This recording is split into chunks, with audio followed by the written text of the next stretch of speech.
हाय, good afternoon. सास, बहू और सेंसेक्स के आज के इस एपिसोड में आप सबका स्वागत है। मदद करेंगी पुणे से हेम सिक्योरिटीज की Aastha Jain. Aastha, hi, good afternoon.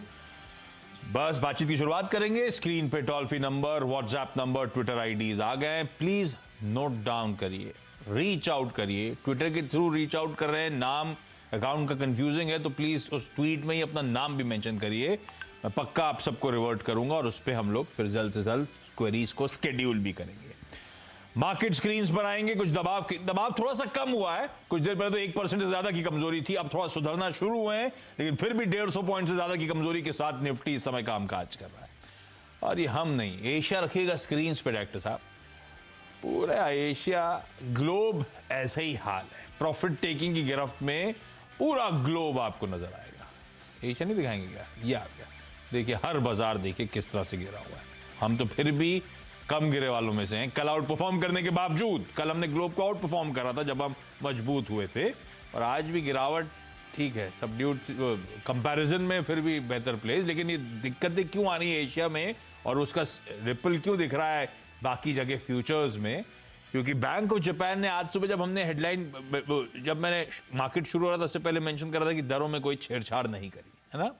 वो जो दरें थी वो उनकी लूज मॉनेटरी पॉलिसी, ऐसा लगा उन्होंने कंटिन्यू करी है। इकलौता सेंट्रल बैंक था पूरी दुनिया में बड़े मेजर बैंक्स में जिसने अब तक नॉर्मलाइजेशन की तरफ कदम नहीं रखा था, अपनी लूज साइकिल को मेंटेन रखा था।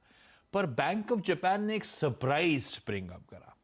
10 साल की यील्ड्स का जो कैप है, जो central bank of Japan decide करता है, वो 10 साल की यील्ड का कैप था 25 बेसिस पॉइंट्स प्लस माइनस का। उसे बढ़ाकर 50 बेसिस पॉइंट प्लस माइनस कर दिया। यानी कि बैंक ऑफ जापान दरों में उछाल को होने देगा। यह कहा जा रहा है पहला इंडिकेशन आया उनकी तरफ से नॉर्मलाइजेशन की तरफ। इस बार दरें नहीं छेड़छाड़ करी, लेकिन इस सिग्नल के थ्रू उन्होंने बता दिया है कि वो लूज मॉनेटरी पॉलिसी साइकिल अब खत्म हो रही है। अब इंडिकेशंस आए कि हम दरों में बढ़ोतरी होने देंगे और यहां से अब हम शायद नॉर्मलाइजेशन की तरफ मूव करेंगे।